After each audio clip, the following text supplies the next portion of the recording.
Hello, it's Doc Shales here to talk to you about why it's so important to wear great shoes, and if you can't get them to fit right, that you need to get the modifications made. So it's very, very important to the pumping of all the fluids in your body, from blood going from your lungs to your heart, and then your heart all the way to your body through your arteries. And then back through your capillary, or through the capillaries, and then back through the veins and lymphatic system. The veins get some help from the lungs, creating pressure changes, and the lymphatics are mainly muscular contraction to get the fluids back up to be processed at the liver. So motion is very important to the pumping of lymphatic fluid, which houses our immune system and is responsible for the return of waste products, which if we accumulate waste, we'll feel tired and just a whole bunch of stuff, and I've tuned for the detox seminar to know more about that. Back to the feet. The feet have many points of fit that are very important. We're not going to go over that right here, right now. This is why you need orthotics. As you breathe in and out, which is primarily driven by your diaphragm. Okay, if we look, this is the feet, ankles, knee, hip, spine, and it's out of proportion, but it's just to make a point. So with that, as you inspire, you actually torque a little bit, and with that torque creates a counter torque in your hips and a counter torque in the head and cranial system. And with that, you also get a little bit taller when you breathe in. Your feet actually are going to get a little bit shorter, and they'll get a little bit narrower, because the whole thing, inspiration requires energy. That means muscular contraction. Expiration is relaxation. And we're like rubber bands. The whole system is a viscoelastic net pumping all fluids in our bodies. So that means it's like a rubber band. And when we inspire, we stretch the whole thing, and then when we expire, it comes back to its elastic normal. So with that, inspiration requires creativity and willpower and energy more than anything, and expiration is effortless. When you come into this world, you inspire, and when you leave this world, you do it with your last expiration. So that carries on. We want to assist inspiration. Well, the feet are highly responsible for this. If you tie up your feet in any way and don't support them as they need, they will go into a failure mode, which would be similar as an arch construction. Right, here's the keystone of the arch. The keystone seldom fails in an arch bridge type system. What happens is the footings start to turn loose. And we have elastic, viscoelastic. As you breathe in, they come in. As you breathe out, they go out. And the whole system moves kind of into supination as you breathe in, and pronation as you breathe out. So, because pronation doesn't require any energy, but supination does. So, with that, if you lock up any of these foot bones, you will cause a cascade of reactions which will lock up your diaphragm, your main pumping system, and the cerebrospinal pump and fluid system up in your brain, the spheno-basilar pump, and your jaw is part of that too. So when we breathe in, jaw kind of comes open to get breathe in. Tongue tends to retract. Everything is more musculature. And so our feet are actually highly involved in that whole process, and that pumps our cerebrospinal fluid system as well as the whole blood vascular system and lymph system.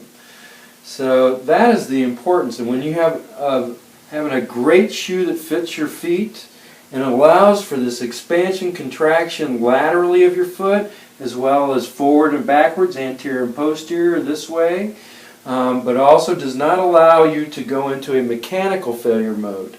Now the foot can fail, and it usually goes into a pronation failure, which is a combination motion going this way, rotating that way, and it's a collapse of the viscoelastic net. And so you can't inspire and pull it all back up anymore ever so slowly. It just breaks down into an expiration mode. So we want to lift that up because that's going to lock down your tailbone. It's going to lock up your diaphragms, lock up your cerebrospinal fluid system in your brain. It'll slow down CSF fluid. Trash and gunk build up in your brain and nervous system. You don't get nutrition, so you're not going to think real bright if you don't have great nutrition going to your central processing unit.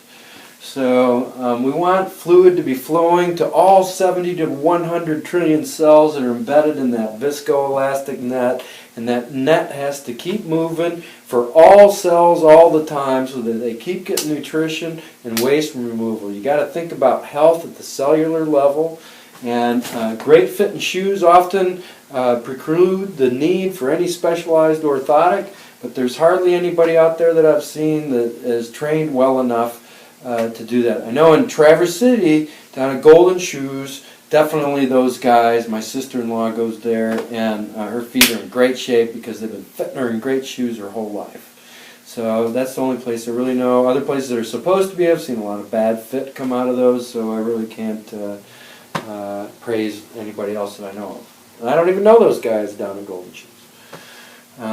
So all I can do is repeat myself. The next thing is I'm going to build myself a pair of orthotics. I'm going to move on to next chapter. Why I know this so well is because the industrial food supply has been robbing everybody of great health. And there's a lot of evidence for this. Well, my skeleton basically turned out twisted. I have like my sternum is twisted here. My teeth, I got a big slit right there. My face didn't quite grow in as much as it should. My jaw should be square. I think I should have been about 4 inches taller and about 40 pounds heavier. So that would have been me at full development. But my feet, these wanky feet here, okay, they look like bananas. I have in my ankle, okay, my ankle and foot here, see how curved it all is?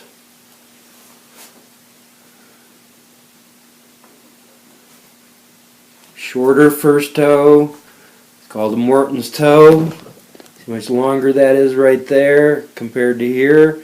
Well, that throws all my body mechanics off into a pronation mode, which is where my feet drop down inwards like this. Say these are my feet, they go like that and collapse, and that rotates my hips out, and that sticks my butt out, hypercurves this, and then out like this with my head. Sway back. So what I need to help with this, I have a 45-degree tibial torsion, and that's this bone right here is torqued. So I'm going to make an orthotic where I have about an 1.5 inch heel lift with about a 5-degree rotation on the whole system. And then I'm going to build up the orthotic to support the outside of my navicular bone and the outside of my cuboid bone. As we talked about the arch, if I don't let the foundation of my arch spread out too much, the keystone can't fail. So I can't lose my arch if I do that. And if I don't support it underneath the arch, like today's modern orthotics, like most of them, they're pushing up on the keystone instead of focusing on the foundation of the arch. We don't lock up this part of the fascial system that is responsible for pumping cerebrospinal fluid to keep your brain clean and stress-free. So with that, that's how I'm going to make the orthotic, and I'm going to go ahead and build it, and then I'll show it to you.